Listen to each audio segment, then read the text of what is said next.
Malaga Radio. Freshly squeezed. The juice on all the daily events along the coast. With just a little bit of zest. Hello and welcome to the Malaga Radio Weekly Diary.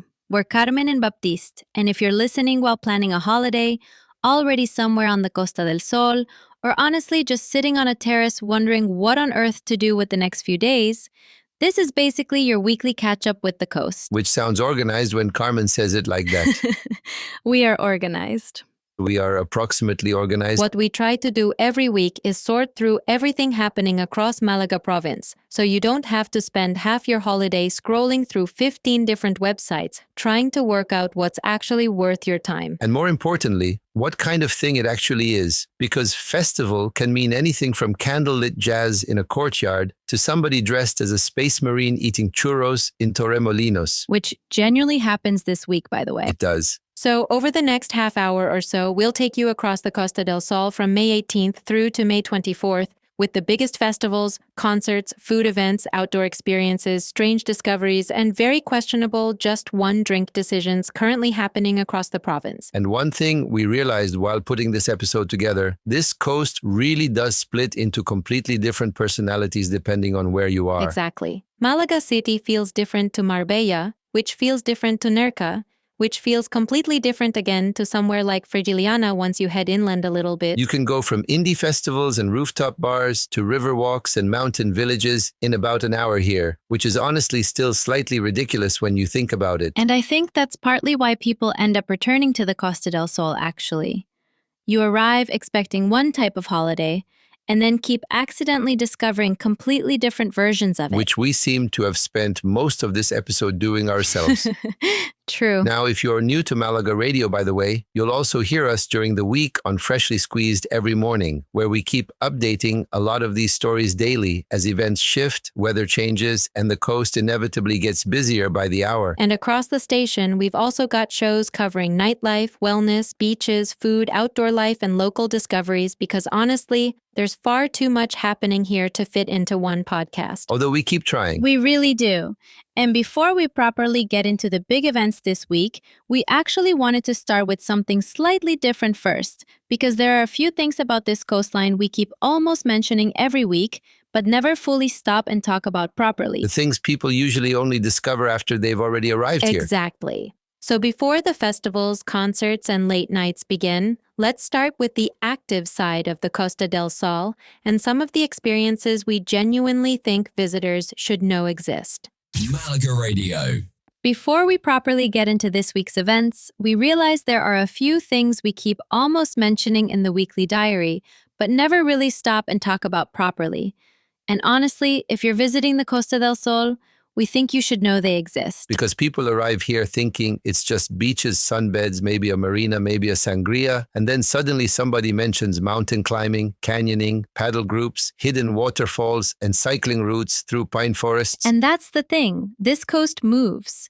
You can genuinely wake up in Malaga City, be hiking near limestone cliffs by lunchtime, and still end up eating seafood beside the sea that same evening. Sometimes within about 40 minutes of each other. Exactly. The geography here is ridiculous in the best possible way. One thing I think visitors massively underestimate is how outdoor the lifestyle is here outside peak summer. Especially now, mid-May into June is probably one of the best periods for actually doing things during the day before the heavier heat arrives. And before everything gets fully packed. Beaches are busy but still comfortable, mountain routes are active without feeling overcrowded, and the sea is warming up properly now as well. Which brings us to one of the biggest things people should know about, the whole Maro and Nerja coastline on the eastern side of the province. Honestly, the kayak routes there look unreal this time of year. You've got these huge cliffs dropping straight into the Mediterranean, hidden caves, waterfalls, little coves you can only properly reach from the water. And importantly, the sea's usually calmer in the mornings before the afternoon winds start showing up. That too. And you don't have to be some professional athlete either. A lot of the guided routes are designed for complete beginners. Still not getting in one of those transparent kayaks, though. You keep saying this. I don't need to see what's underneath me in full HD. Meanwhile, I absolutely do. Of course you do. But then, completely differently, you've also got places like El Chorro and the Caminito del Rey inland, which honestly feel like a different country compared to the coastline. That's one of the strangest things about Malaga province, actually. Tourists think Costa del Sol and imagine flat coastline, then suddenly they're standing beside massive gorges and mountain walls. The Caminito still surprises people every single time. Those suspended walkways through the cliffs, the height, the views, the silence in parts of it. And unlike people think, it's very organized now, timed entry slots, controlled access, proper routes. Which honestly makes it much less intimidating for first-time visitors. Still don't wear flip-flops. You saw one tourist do that once and now it's become your entire personality. Correct. Then you've got the whole cycling culture here, which I genuinely think surprises people as well. Malaga City especially has become incredibly good for e-bikes and urban rides. That's because e-bikes basically removed the suffering element. Not everybody wants to cycle uphill for emotional growth, Baptiste. A fair point. But it's true. You can do these guided rides now through Gibralfaro, the port, the beach promenades, little fishing neighborhoods like Pedregalejo and El Palo, and suddenly the city feels completely different. Also, a very good way to understand the layout of Malaga if you've just arrived. And then socially, this coast is obsessed with paddle. Absolutely obsessed. Honestly, it's everywhere. But what's interesting is how social it is. There are clubs all over the coast where people just join games with strangers. That still sounds stressful to me. You don't even like group chat. Also correct. But if you're traveling solo or as a couple and you actually want to meet people while doing something active, the paddle scene here is massive. And very international. You hear 5 different languages walking around some of those clubs. Then completely differently again, there's all the wellness side of the coast, which people sometimes never discover at all. Sunrise yoga on beaches, paddleboard yoga, mountain yoga hikes near Mijas, outdoor fitness sessions by the sea. That's another thing that only really makes sense once you arrive here. The weather allows people to live outdoors properly for most of the year. You start noticing it after a few days. Morning walkers, cyclists, runners, people exercising beside the beach before breakfast, terraces already full early in the day. The rhythm of the place changes you slightly. Exactly. And I think that's probably the point of this little special, really. We spend so much time talking about concerts and festivals and events every week, but some of the best experiences here are actually the permanent ones. The things people accidentally discover. Or suddenly wish somebody had told them about earlier. So consider this us telling you. And honestly, we've only scratched the surface. Now then, from paddleboards and mountain gorges to cosplay conventions and rock routes through Torremolinos bars, let's get into what's happening across the Costa del Sol this week. Malaga Radio. Right. Let's properly get into this week now. And honestly, we have to start in Torremolinos, because for one weekend, it basically turns into another universe. A very loud universe. FreeCon 2026 takes over the Palacio de Congresos from Friday through Sunday. And even if you're not massively into comics or gaming culture, this thing is genuinely fascinating to walk around. Because it stops being a convention very quickly and just becomes people watching on expert difficulty. That is true, actually. One minute you're looking at movie props. Next minute, somebody dressed like a stormtrooper is ordering coffee beside you while an anime parade walks past. And somehow everybody acts like that's completely normal after about 10 minutes. That's what I love about it, though. It's cosplay, gaming, creators, retro arcades, sci-fi culture, live shows, competitions, all mixed together under one roof, and the atmosphere's surprisingly friendly as well. Also, very mixed age-wise. It's not just teenagers. You get families, couples, serious collectors, people reliving old gaming nostalgia. And tourists who wandered in accidentally and stayed for 3 hours. That absolutely happens. So if you see crowds of superheroes suddenly appearing around Torremolinos Station this weekend, don't panic. It's probably just FreeCon. Although, honestly, after midnight in Torremolinos, that sentence applies quite often anyway.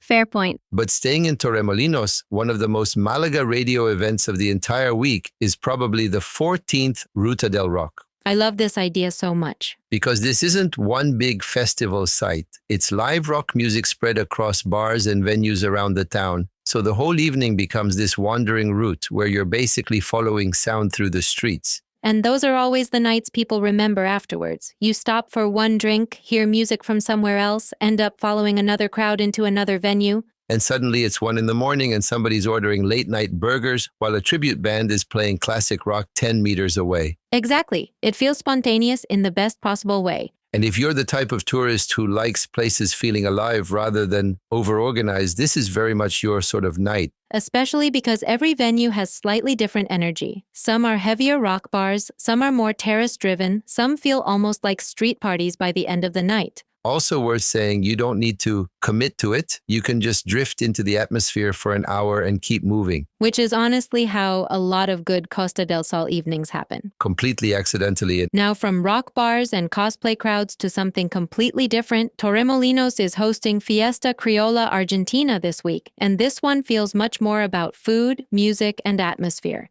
And smoke, lots of smoke. Proper barbecue smoke, though. The good kind. Very important distinction. You've got grilled meats, live music, dancing, Argentinian food culture, families lingering around for hours, people sharing tables, drinks, conversations. The kind of event where nobody looks in a rush to leave. Exactly. And I think tourists sometimes forget how international the Costa del Sol really is until they stumble into events like this. That's true, actually. One night you're eating tapas beside the beach. Next night, you're suddenly in the middle of a huge Argentinian community celebration in Torremolinos. And honestly, that variety is part of why this coast works so well. Especially this time of year because everything starts spilling outdoors again. Now, quickly before we move on, a few more things you should absolutely know about this week. Muestra Gastronómica y Día de la Naranja brings local food and citrus celebrations inland. There are smaller community feria-style gatherings happening across several towns this weekend. And if you're already seeing early setup activity around Malaga and Torremolinos, that's because the festival season is properly beginning to wake up now. And from giant cosplay crowds and rock route bar hopping, we're moving next into exhibitions, museums, candlelit concerts, and some surprisingly strange cultural experiences across the coast this week. Malaga Radio. One thing Malaga does really well once the evenings start getting warmer is culture that doesn't feel intimidating. Which is important because a lot of tourists hear the word museum and immediately picture themselves silently reading information boards for 3 hours. Exactly. But this week especially, Malaga's cultural scene feels much more open and social because International Museum Day is bringing late openings, special activities, and extra events across the city. And the nice thing is, you don't really have to plan it perfectly. The center becomes one of those places where people just drift between museums, cafés, terraces, and exhibitions throughout the day. Which honestly suits Malaga quite well. You can wander through the old town, stop somewhere unexpectedly, then completely change direction an hour later. That's usually how the best days here work. And of course, you've still got the big names people know already. Picasso, Pompidou, the main galleries. But we actually thought this week was a good excuse to mention some of the stranger and more unusual museums visitors sometimes miss completely. The places locals suddenly tell you about halfway through your holiday. Exactly. Now one that surprises almost everybody is the Museo Automovilístico y de la Moda near the old Tabacalera building by the seafront. I love this place because it's not really just a car museum. It's vintage Bugattis, Bentleys, and classic luxury cars mixed with haute couture fashion collections, old glamour photography, designer pieces, huge exhibition spaces. And even people who don't care about cars usually end up enjoying it because the whole thing feels more like stepping into another era. That's exactly it. It's design culture, fashion, cinema energy, old travel glamour, all mixed together inside this enormous, historic tobacco factory building. And during Museum Day weekend, places like this become even more fun because the city's cultural atmosphere spreads outside the buildings as well. Then completely differently, if you want something that feels almost hidden, the Glass and Crystal Museum is one of the most atmospheric places in Malaga. That's the one inside the old 18th century mansion. Yes, and honestly, it feels less like visiting a formal museum and more like being invited into somebody's private historic house. Chandeliers, stained glass, antique furniture, little rooms filled with Venetian and Roman glass pieces. The building itself is half the experience there. Exactly. And because the tours are guided, it feels personal rather than overwhelming. Now, if traditional museums aren't really your thing at all, Malaga also has some much more playful options. Here we go. The Interactive Music Museum is genuinely fun because they actually want people touching things. Which already makes it different from most museums. So you've got instruments from around the world, experimental sound rooms, interactive interactive displays, spaces where people can actually play and test instruments instead of staring at them through glass. And honestly, it's one of the easiest museums in the city for families or groups of friends because people loosen up there very quickly. Unlike me trying to play percussion instruments in public, That was entirely your own decision. a bad one. Now, another really Malaga-style stop if you're wandering the center this week is the Wine Museum. A very practical museum. Baptiste means there are tastings. Correct. But it's actually interesting because it explains how important Malaga wines historically were long before modern tourism arrived here. Old labels, wine traditions, regional production, all inside this small museum tucked into the old city streets. Also extremely easy to combine with lunch, which feels like intelligent cultural planning to me. And finally, if you just want something completely different, Malaga's Museum of Imagination leans fully into optical illusions, perspective rooms, and interactive visuals. Basically the exact opposite of standing silently beside a painting pretending you understand it. There really is a version of culture here for almost everybody. And after museum wandering, candlelit concerts, and accidental wine tastings, we're moving next into something the Costa del Sol also takes extremely seriously this time of year: food, terraces, and long evenings that somehow turn into dinner plans. Malaga Radio. One thing that always happens around this point in May is the Costa del Sol starts slowing down slightly in the evenings, but in a good way. People stop rushing back to hotels. Exactly. Suddenly, terraces are fuller, dinners start later, one drink quietly becomes 3 drinks, And nobody seems particularly concerned about the time anymore. which brings us very neatly into food and hospitality this week because Malaga's gastronomy scene is honestly overflowing with things happening right now. And not just restaurants, actual food atmosphere. That's the difference. One of the big anchors this week is the Malaga Gastronomy Festival, which basically turns parts of the city into one long excuse to wander, eat, stop somewhere unexpected, and continue again later. The dangerous type of event where you keep saying, we'll just try one thing here, and somehow the entire afternoon disappears. Exactly that. You get tastings, local products, outdoor setups, wine, small plates, cooking demonstrations, all mixed into the normal movement of the city. And because it's spread across Malaga, rather than hidden inside one venue, people keep accidentally finding parts of it while already exploring. Which honestly suits this city perfectly. Now, one food event that really captures the Mediterranean side of Andalusia this week is the Red Tuna Gastronomic Days. This feels very grown-up Costa del Sol in the best possible way. Because it's not fast food energy at all. It's long lunches, shared tables, seafood culture, wine arriving slowly, people ordering extra dishes they absolutely didn't plan on ordering originally. And if you've never had proper red tuna in southern Spain before, this is the kind of week where people suddenly understand why locals talk about it so seriously. Especially because restaurants lean into seasonal menus during these gastronomy days. Different cuts, different preparations, different styles depending on where you go. And honestly, even sitting near one of these restaurants this week becomes part of the atmosphere. You can smell the grills before you even see the tables. Which usually means you change your dinner plans immediately. Now, completely differently, if your idea of hospitality includes actually doing something rather than just sitting at a table, La Fábrica Cruzcampo has become one of the more interesting social spots in Malaga lately. Part brewery, part cultural space, this escalated into a full evening unexpectedly. That's incredibly accurate. They've got beer tastings, workshops, creative evenings, even painting sessions mixed with food and drinks. Which is why it works so well for visitors. You're not just eating or drinking, you're automatically interacting with people around you. And the atmosphere there always feels relaxed rather than overly polished. Very Malaga. Now, another event we absolutely should mention this week is the Muestra Gastronómica y Día de la Naranja, which honestly sounds like Andalusia compressed into one afternoon. A lot of oranges. A lot of oranges, local products, traditional flavors, cooking culture, community food stalls. And those are usually the events tourists remember afterwards because they feel local rather than manufactured. Exactly. You actually feel connected to the region a bit more at events like that. And if all this food talk's making you hungry already, Torremolinos' Fiesta Criolla Argentina continues through the weekend as well, with huge barbecue grills, outdoor dining atmosphere, music, and long evenings around Plaza de Toros. Honestly, the smell of those grills alone could guide you there. Now, quickly before we move on, a few more food and hospitality ideas worth knowing about this week. Mercado de Primavera brings more spring market atmosphere into the city. Culinaria's cooking workshops are great if you actually want a hands-on holiday experience instead of another restaurant booking. And this is also the point in May where Malaga's rooftop terraces really start waking up again properly. And after galleries, wine tastings, grilled tuna, and very questionable decisions involving just one more drink, we're moving next into concerts, beach clubs, indie festivals, and the Costa del Sol after dark this week. Malaga Radio.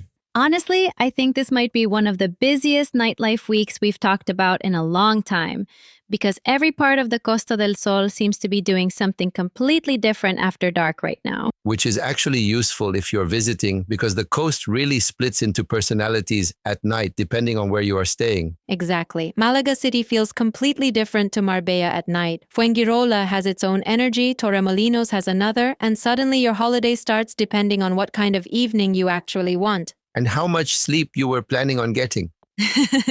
Also important. Now, one place that really feels like summer is properly waking up this week is Fuengirola's Mare Nostrum stage beside Sohail Castle. This venue is unbelievable at night, honestly. The stage sits right beside the beach with the Mediterranean directly behind it, the crowd rising up the hill in front, almost amphitheater style, and Sohail Castle glowing above everything off to the left. And around this time of year, the timing's perfect because the concerts usually start just as the sunset colors are fading. You get those pink and purple skies around 9 o'clock, the sea still reflecting light behind the stage, and sometimes the moon starting to rise above the whole venue while the music's already going. Which is probably why people keep filming the scenery before they even film the concert. And because Fuengirola sits so centrally on the coast, you get people traveling in from Malaga, Benalmádena, Marbella, everywhere, really. Very train-friendly chaos. Now, meanwhile, over in Malaga City, OC, Malaga brings a completely different atmosphere altogether. Much more indie festival energy. Exactly. This is the kind of event where people arrive mid-afternoon, drift between stages, food areas, drinks, conversations, then suddenly realize it's dark and they've been there for 8 hours. Those festivals always become half music event, half social gathering. And Malaga does this sort of thing really well because the city already has that walkable late-night rhythm naturally built into it. You can feel the whole center slowly getting busier as the evening moves on. Now, if Malaga's indie scene feels relaxed and social this week, Marbella is going fully into beach club sunset mode. Rave, featuring Hugo this weekend, is basically the sound of Marbella entering summer. Sunset, outdoor DJ sets, warm evenings, people slowly arriving while the sky changes color. And the music getting heavier as the night progresses. Exactly. And even if that exact scene isn't really your thing, it's still interesting seeing how different the nightlife atmosphere becomes once you move further west along the coast. That's the thing tourists don't always realize at first. Marbella nightlife and Malaga nightlife are completely different experiences. Then, back over toward Malaga again, Argentina Five Fest at Malaga Forum in Churiana brings another totally different energy this week. Much louder. Much louder. Big live crowd atmosphere, Latin rock energy, huge sing-along moments. The kind of night where everybody leaves slightly hoarse afterwards. And honestly, it's good seeing that variety because this coast really doesn't have just one music identity anymore. Not even close. One night can be rooftop cocktails and Afro house in Marbella. The next can be indie festivals in Malaga or rock routes through Torremolinos bars. Which reminds me, Ruta del Rock continues spilling through Torremolinos this week as well if you prefer your nightlife slightly less polished and much more accidental. Those are honestly some of my favorite nights, though. Following music through side streets and terraces instead of standing in one giant venue all evening. Now, quickly before we disappear fully into the night, a few more things worth knowing about this week. Smaller DJ terrace sessions are starting to appear all across the coast again. Beach clubs are warming up properly ahead of summer season. Malaga's rooftop bars are getting busier by the night. And there's also everything from live soul and blues to K-pop parties, depending on where you end up after midnight. And somehow, after all that, we still haven't even reached the outdoor segment yet, because this week the Costa del Sol genuinely feels like it's trying to do absolutely everything at once. Malaga Radio. After all the festivals, concerts, and late nights this week, one thing you start noticing again on the Costa del Sol is how naturally people here seem to build movement into everyday life. I remember years ago in Reading, I told a friend I was thinking about buying a rowing machine. Already a dangerous conversation. And she just looked at me and said, "Why? The Thames is literally 100 meters away." That actually feels very Costa del Sol somehow. And I think that's partly what happens here. People arrive expecting to sit still for a week, then suddenly by day 3, they're walking 5 kilometers along the coast before breakfast without really planning to. Which honestly brings us perfectly to something more visitors are starting to discover now. Just how walkable parts of this coastline have quietly become. The Senda littoral routes especially. Not one giant promenade, but these connected stretches of boardwalks, beach paths, bridges, and seaside walkways that now link huge parts of the coast together. And what's nice is how much the scenery changes while you're doing it. One section feels completely urban beside cafés and chiringuitos.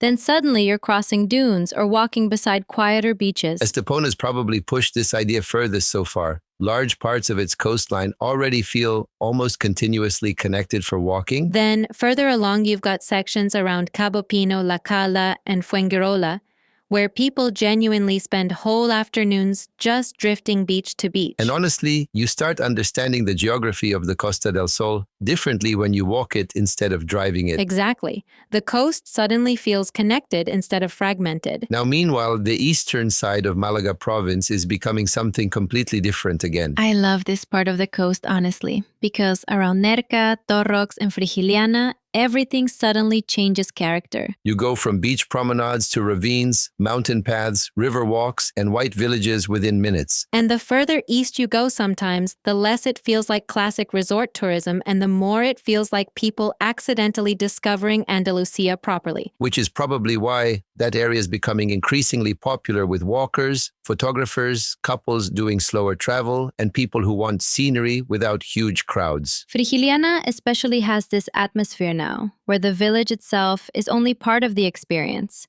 People combine walking routes, river trails, mountain views, long lunches, sunset stops. And suddenly, one small town becomes an entire day. Exactly. Now, of course, the big iconic outdoor experience in Malaga province is still Caminito del Rey inland near Ardale. And even though we mentioned it earlier, honestly, it still deserves repeating because there's a reason people travel from all over Europe to do it. The scale of the landscape surprises people every single time. Those huge limestone cliffs, suspended walkways, the silence in parts of the gorge.